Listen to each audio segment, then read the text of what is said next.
I'm just a guy who loves Disney and has way too much time on his hands. As always, if anybody from Disney is watching, please don't sue me. I'm here to rate, review, and describe all of your favorite things from the magical world of Disney. I'm File91e and welcome to my Disney news and reviews.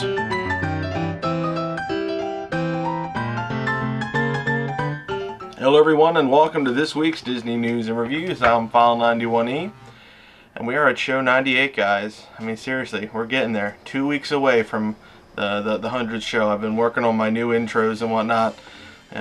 So expect to see them. They're still, they're almost the same as the ones that I have now, but just upgraded, and I filmed some new stuff for it, so it should be cool.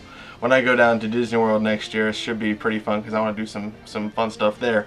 And before I get to the news real quick, I just wanted to mention a guy who asked me to mention him on my show. It's he has a YouTube channel called Disney Blu-ray 411 or 411, where he gives you the 411 on Disney Blu-rays and DVDs. He has a couple of the new trailers up for the new Disney DVD and Blu-ray releases, like The Lion King and whatnot. He has a bunch of them up there. It's very cool. I'm always out to give some props to fellow DVD collectors and whatnot. So there you go, Disney Blu-ray 411. All right. So without any further ado, let's get right to the news. This past week marked the 21st birthday of the Indiana Jones Epic Stunt Spectacular at Disney's Hollywood Studios. 21 years ago, Disney CEO Michael Eisner and George Lucas were on hand for the official grand opening and dedication ceremony at MGM Studios. God, I still love it when it's just MGM, not Hollywood Studios, but I guess I have to acquiesce. The Toy Story Mania refurbishment has been extended one day and will now reopen tomorrow, Monday, August 30th. It has been closed since August 16th for installation of new air gates in the unload area. Disney announced today that the new show replacing the High School Musical 3, which is set to close on October 2nd, will be called Disney Channel Rocks. The new show will be based on Disney Channel hits including the High School Musical series, Camp Rock, and Starstruck. The new show will begin on October 22nd, so keep an eye out for that. Vidya, who is also known as the fastest flying fairy there is, has begun making meet and greet appearances for guests in Pixie Hollow in the Magic Kingdom. Tinkerbell and the Great Fairy Rescue will be released on Blu-ray, DVD, and digital copy on September 21st. Check that out. I'll be getting it.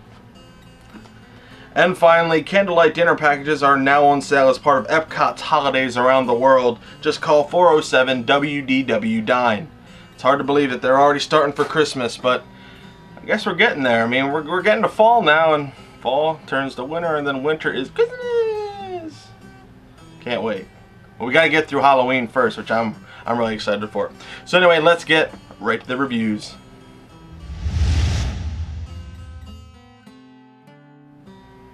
Okay, guys, last week you saw me finish up the Imagination Pavilion reviews, and what I'm going to do today is actually finish up the Wonders of Life Pavilion reviews for Epcot.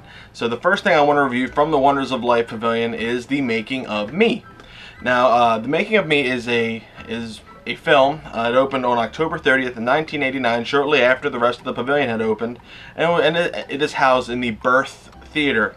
It is a 14-minute film about conception and childbirth, and it stars Martin Short, who takes you through childbirth. And it's actually funny because I have my 2004 unofficial guide to Disney World here. I got this at a library book sale, and they have a review for The Making of Me in here, because I guess this was before the official closing of the Wonders of Life Pavilion. So let's see what they have to say. It is a humorous movie about human conception and birth.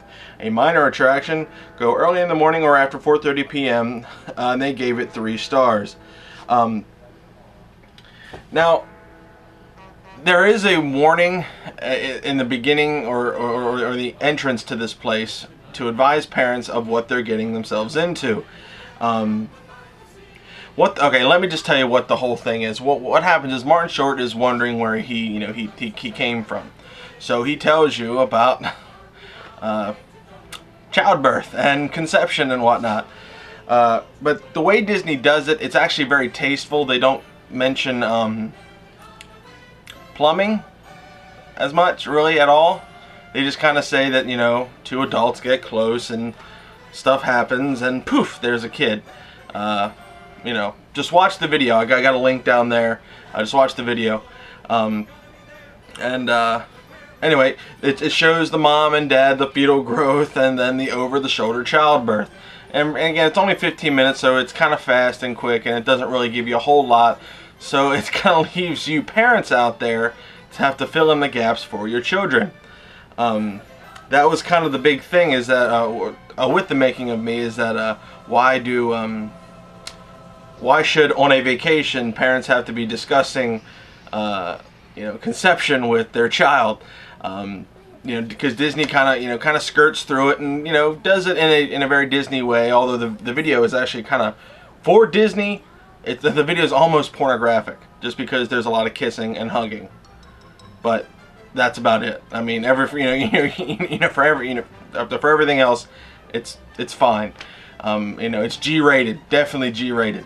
Yeah, it was okay. You know, so if I have to give this a rating, I guess I'd give it, I don't know, I'll give it 3 stars, just for the fact that you know, they tried really hard. You know, they did very good fancy maneuvers around where the plumbing aspects of everything come in, and they did a good job with it. Martin Short was actually very entertaining. Although if you watch it, because the link is down there, if you actually watch the show, it's not very entertaining or whatnot. It is informative, but you know, it's just, I guess it doesn't really have a place. But I guess if it did have a place, it would be in the Wonders of Life Pavilion. So the making of me, it closed in 2007 with the rest of the Wonders of Life Pavilion. The making of me, 3 stars. Okay, now the next thing is a lot more entertaining than the making of me. It is Cranium Command. It opened on October 19th, 1989. And it was actually a very, very cool show. It has its own little theater right there, and it's an audio animatronic show with a video pre-show. Now, you really needed to go to the video pre-show in order to understand what was going on with the audio animatronics part of the show. Now, what the video pre-show did was, it was an animated short that explained to you what was going on. You had General Knowledge, who was a general, you know, and he was the general of this like Brain Command or Cranium Command squadron that of people, or their pilots that, you know, control the brain and everything, which is kind of weird, because there's a weird juxtaposition, because, you know, who's controlling their brain? Did they have Cranium Command people for their brains? I don't know. Anyway, General Knowledge is going around. He's telling you about, you know what you're going to do. You're going to be controlling a human brain, and if you do good, you'll be, you know, you could control like an Einstein brain, or if you do bad, you could control a chicken. Greatest, you know, it was funny. The way it was portrayed was actually very funny. So your you know, pilot is a 12-year-old called Buzzy. And you know, he has some humorous things with General Knowledge and whatnot. So eventually, you know, they just tell us you got to man your stations and go to your brain. So, you know, there was like an arrow that pointed over to this thing. So we had to go into this next room, and they tell us to go and try to get a seat in the middle or whatnot. And we find out that we are now manning the brain of a 12-year-old, an adolescent boy, which is one of the hardest things apparently to do in the world. Kind of is, because, you know, there's a lot of stuff, you know, that you really got to worry about, I guess. And so we go through the day in the life of a 12-year-old boy, and it was pretty cool because there were humorous comedians and actors, you know, as you know, for different parts of the brain and body. You had Bobcat Goldthwait, who was the adrenal gland, or the, you know, like where that produces adrenaline, like, you know, getting scared and whatnot. There's also Kevin Nealon and Dana Carvey. They were doing the pump you up, you know, things from the, or characters that they did from Saturday Night Live. They were the heart. There was George Wendt, you know him. He was from Cheers, or if you don't know him, he was from Cheers, you know, and he was the stomach.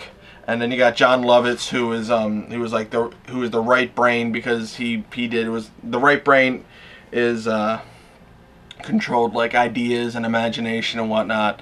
And then you got the left brain and all that other stuff. They introduced themselves and so each of these people had a part, you know, to do. So you go through a day in the life of this 12-year-old. You go through, you know, waking up, getting clothes on, skipping breakfast, you know, being bullied, meeting, you know, the girl of your dreams, and for every experience there was a mixture of what would happen, and the whole thing was getting a grip on the brain, because the pilot had to control all these different settings that wanted to do different things. So you had to put them all together and make them work together to not go crazy, I guess. So there was a couple interferences by general knowledge saying, "What are you doing?" Blah blah blah, this, that, and the other. And it was very actually well done, because I laughed a lot through it, and I thought it was actually pretty funny, just because I know who these comedians are, and it would be kind of funny to see who they would update these comedians with if they were to do all that stuff. Either way, if they were to update it and redo this ride, I would be interested to see who they would get to do this stuff, but I don't think they ever will. But anyway, it was actually very funny and informative, and it closed in 2007 with the rest of the Wonders of Life Pavilion, and the actual pre-show theater is used to showcase the new food and wine festival things. They do wine introductions there. It's pretty cool. I mean, it's still there. All of that stuff is still there. It's not being used at all. Nobody knows what's going to happen with the Wonders of Life Pavilion. There's rumors going around that they might change it, put a new ride in it, demolish it. I don't know. It's just sitting there. It literally is just sitting there. It's if they wanted to, they could just dust it off and reopen it and redo it. But that is a shame. So what am I giving Cranium Command? I'm actually going to give this 4 stars. I really enjoyed this one. I don't remember it as a kid, so I had to go back and rewatch it again. Martin's Vids, check that thing out. It's just one video that has both the making of me and Cranium Command on it. Both full rides. Very cool. Check that out. But yeah, I really did enjoy this ride. It was funny and informative, and all the situations that they were put in actually made sense to me, that all this other stuff would happen. Like the left brain would talk to the right brain, would want to do this and that and the other, and then the adrenal gland would freak out. It was fun. It was cool. I liked the audio animatronics. I had a friend who actually came over and saw that I was watching Cranium Command. He said it was okay. I know he said he enjoyed it for what it was, but it was kind of boring to him. So I guess to each his own. So a 3 or a 4, I guess. So check it out and make the decision for yourself. Cranium Command, 4 stars. Well, I hope you guys enjoyed this week's Disney news and reviews. If anybody from Disney is watching, please don't sue me. I want people to watch your stuff and get excited about going to Disney World. That's the whole point of me, being here and doing this. So yeah, go to allears.net, touringplans.com, wdwmagic.com for all your latest and greatest Disney news. WaltDisneyWorld.com is also very good too, so check that out. Yeah, 2 weeks away from the 100th episode, guys. I can't wait. Next week I'll finish up with my Epcot, and maybe even start on with some old Magic Kingdom rides. Who knows? We will see. So I'll see you guys next week for another Disney news and reviews. Bye, guys.